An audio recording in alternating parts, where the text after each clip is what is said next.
Les zones érogènes les plus courantes sont les seins, le clitoris, l'anus, le point G et le pénis. D'autres zones érogènes moins évidentes sont les lèvres, le cou, le cuir chevelu, les oreilles, les cuisses, en particulier l'intérieur des cuisses, les clavicules, l'abdomen et les pieds d'une personne. Ces parties du corps sont des zones érogènes, car elles contiennent une grande quantité de terminaisons nerveuses sensibles dans une petite zone, ce qui signifie qu'elles peuvent être stimulées par le toucher, la pression ou les vibrations.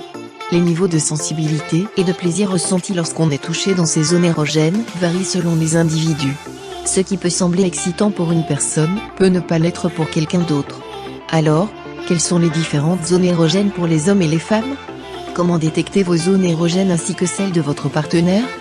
Comment bien explorer les zones érogènes pour donner du plaisir à votre partenaire sexuel?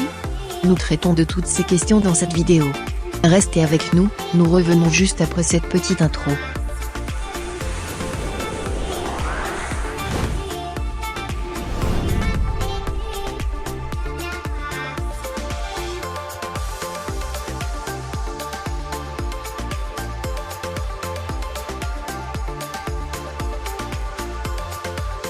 Comment trouver des zones érogènes? Le toucher est un moyen puissant pour susciter l'excitation sexuelle. Les caresses affectueuses de votre partenaire et l'autostimulation des organes génitaux sont des méthodes étonnantes qui déclenchent des réponses d'excitation. Bien que l'excitation sexuelle humaine puisse être déclenchée par des signaux visuels et auditifs, ils sont également entraînés par une stimulation tactile des organes génitaux et de diverses autres parties du corps. Il existe de nombreuses façons passionnantes d'explorer les sensations physiques produites par les zones érogènes. On peut citer la stimulation manuelle avec les doigts, la stimulation orale avec la langue, ou même avec des objets tels que des jouets sexuels ou des plumes. Une autre façon de découvrir des zones érogènes particulières consiste à pratiquer une technique couramment utilisée lors des thérapies sexuelles et connue sous le nom de foyer sensible. Une concentration sur un point sensible est un excellent moyen d'en apprendre davantage sur le corps de l'autre. Tout en restant focalisé sur la zone ciblée, communiquez également avec votre partenaire. Cela permet d'éliminer les blocages comme l'anxiété de performance. Cette technique implique que les deux partenaires restent assis dans une position confortable avec le dos d'un partenaire contre la poitrine de l'autre. L'un des partenaires doit avoir ses jambes autour de celles de l'autre. Le partenaire à l'avant se concentre sur sa respiration et sa détente, tandis que celui qui est derrière explore le corps de son partenaire, trouvant les zones qui excitent. Les partenaires explorent ensuite à tour de rôle le corps de l'autre, sans pression ni stress. Une autre technique utile que vous pouvez essayer avec votre partenaire est le massage sensuel. Cette activité relaxante et pratique se concentre sur le massage des zones érogènes de l'autre personne, dans le but de lui donner du plaisir sexuel. De plus, on peut explorer son corps seul en se masturbant devant un miroir, pour découvrir des zones érogènes en privé. Cette technique est connue sous le nom de cartographie corporelle. Gardez à l'esprit qu'il existe des zones du corps autres que les organes génitaux, qui peuvent susciter des réponses sexuelles. Prendre votre temps pour découvrir ce qui est à l'origine de votre excitation personnelle est très important. Comme recommandation, assurez-vous de réserver suffisamment de temps lors de l'exploration de vos zones érogènes ainsi que celles de votre partenaire par les différentes techniques que nous venons de citer. Éteignez tous les téléphones pour éliminer les distractions et sélectionnez un endroit privé, où les perturbations sont minimes, afin que vous puissiez explorer sensuellement vos corps sans aucune inquiétude. Le dialogue, un facteur fondamental pour découvrir les zones érogènes de votre partenaire. Comprendre ces zones érogènes fait partie intégrante d'une saine communication sexuelle entre partenaires. Pouvoir parler et explorer les zones érogènes les unes des autres peut favoriser une connexion sexuelle plus forte. Cela est d'autant plus important pour les personnes qui ont connu une diminution de leur sensibilité sexuelle en raison de maladies, d'un handicap, d'une blessure ou d'autres circonstances, de pouvoir découvrir d'autres façons d'être satisfaites sexuellement. Adopter une bonne communication vous aidera à mettre à l'aise, à mieux conditionner votre esprit et votre corps. Ce qui diminuera le stress et l'anxiété qui sont présents dans ces types de situations. Si vous êtes notamment sujet à un handicap ou un problème vous empêchant de vous épanouir sexuellement, il est important que votre partenaire et vous discutiez afin de définir les techniques d'exploration qui vous conviennent le mieux. Et ce dans le bon rythme, il n'y a aucune raison de vous précipiter. Sachez que plusieurs facteurs sont cruciaux pour avoir une relation sexuelle plus agréable, votre état d'esprit et celui de votre partenaire, votre connexion émotionnelle et vos contacts physiques pendant les rapports sexuels. Le fait de comprendre et d'explorer patiemment les zones érogènes individuelles avec votre partenaire de confiance jouera un rôle clé dans toute expérience sexuelle. Différence dans les zones érogènes.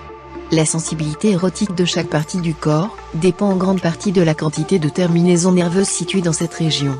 Les régions génitales de l'homme et de la femme subissent un processus appelé vasocongestion, ce qui augmente la quantité de sang qui coule vers ces régions, les rendant très sensibles lorsqu'ils sont excités. Les zones telles que les paupières, l'avant-bras, la tête et l'abdomen ont moins de terminaisons nerveuses, mais peuvent également être des zones érogènes potentielles pour certains, surtout si ces zones sont touchées légèrement et doucement pendant les préliminaires. Comparé à l'autostimulation, être fréquemment touché par son partenaire augmente aussi les niveaux d'excitation sexuelle ainsi que le nombre de régions sensibles du corps. Les zones érogènes féminines populaires. Les zones érogènes peuvent être génitales ou extragénitales. Les femmes ont une plus grande variété de zones érogènes sur le corps par rapport aux hommes. Une étude récente menée au Canada sur des zones érogènes féminines a mesuré la sensibilité au toucher léger, à la pression et aux vibrations. L'étude a conclu que le clitoris et les mamelons sont les zones les plus sensibles à l'érotisme. Le clitoris et les mamelons sont particulièrement sensibles aux vibrations, tandis que le cou et les zones vaginales sont sensibles au toucher léger. Une autre étude, menée en Égypte, a montré que des zones érogènes extragénitales étaient présentes chez 95,3% des femmes. Par ordre décroissant, les zones érogènes les plus puissantes sont les seins, les lèvres, le cou, les oreilles et les fesses. La meilleure méthode de stimulation diffère selon la zone en question. Par exemple, la meilleure méthode pour stimuler les lèvres est la stimulation orale, tandis que la meilleure méthode pour érotiser les seins et les mamelons est la stimulation manuelle et orale simultanée. Nous reviendrons dans une autre vidéo sur la façon de stimuler chacune des différentes zones érogènes, restez donc câblés. Précisons que d'après cette étude, 12% des femmes ont eu un orgasme dû parce qu'elles ont été stimulées au niveau des zones érogènes extragénitales. En outre, une zone érogène très sensible pour les femmes est le point G. Le point G est situé de 2 à 3 cm sur la paroi avant du vagin, la paroi sous l'urètre. Il peut être stimulé plus facilement pendant la masturbation via un mouvement de va-et-vient en position accroupie ou allongée sur le dos. Une zone érogène partagée par les hommes et les femmes est le périnée, la petite région cutanée située entre les testicules et l'anus pour les hommes, et entre l'ouverture vaginale et l'anus pour les femmes. De plus, les hommes semblent avoir la même répartition des zones érogènes que chez les femmes, mais pour les femmes, plusieurs parties du corps présentent des niveaux d'intensité sensuelle nettement plus élevés. Les zones érogènes masculines populaires. Certaines des zones érogènes les plus populaires sur le corps masculin sont le pénis, la bouche et les lèvres, le scrotum, le cou, les mamelons, le périnée et les oreilles.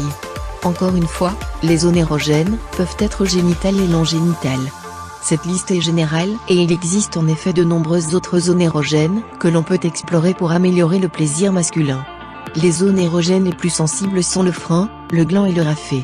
Le frein est une petite bande élastique de tissu sur la face inférieure du pénis, située à l'endroit où la tête du pénis rencontre la tige. Le gland, ou tête, est la structure en forme de cône à l'extrémité du pénis, qui est reliée à la tige. Il peut ou non être recouvert de prépuce dans certains cas et possède 4000 terminaisons nerveuses responsables de son intense sensibilité. En raison de leur sensibilité accrue, le frein et le gland sont censés être les principaux déclencheurs de l'apogée sexuelle lorsqu'ils sont stimulés. L'autre zone particulièrement sensible est connue comme le raphet du scrotum, ou la crête de tissu, qui s'étend du périnée à la ligne médiane du scrotum. Les hommes ont également une zone érogène à l'intérieur du rectum à la base de la vessie, près de la racine du pénis. La prostate est une glande en forme de noix, qui contribue à environ 30% des fluides dans l'éjaculat d'un homme. La stimulation de la prostate peut conduire à un type d'orgasme unique super intense. Que faut-il retenir ? Dans l'ensemble, les zones érogènes sont des régions sensibles du corps, qui peuvent produire des sensations remarquablement agréables au toucher. Ce qui peut contribuer à des orgasmes plus forts et augmenter le niveau d'intimité et de proximité entre les partenaires. Connaître son propre corps est la clé d'une vie sexuelle saine et épanouissante. La stimulation des zones érogènes est vitale pour la satisfaction sexuelle, car elle augmente l'excitation et favorise la compatibilité sexuelle avec son partenaire. Il est important de se rappeler que toutes les personnes n'ont pas les mêmes zones érogènes. Ce qui fonctionne pour un partenaire peut ne pas fonctionner pour un autre, alors explorer les zones érogènes de votre propre corps peut vous aider à dire à votre partenaire ce qui vous plaît. Il est essentiel d'être attentif aux préférences de votre partenaire et d'avoir une communication ouverte et honnête avec lui. En outre, il est essentiel de discuter des limites lors de l'exploration des corps les uns des autres. Le consentement est essentiel et doit toujours être pris en compte afin que les deux partenaires se sentent à l'aise l'un avec l'autre. Nous voilà à la fin de la première partie de notre vidéo consacrée aux zones érogènes. Si vous l'avez aimé et souhaitez découvrir la suite, n'hésitez pas à aimer la vidéo et à vous abonner à la chaîne. Dès que nous aurons atteint 100 abonnés, nous mettrons en ligne la deuxième vidéo. Encore merci à vous de nous aider à développer cette chaîne.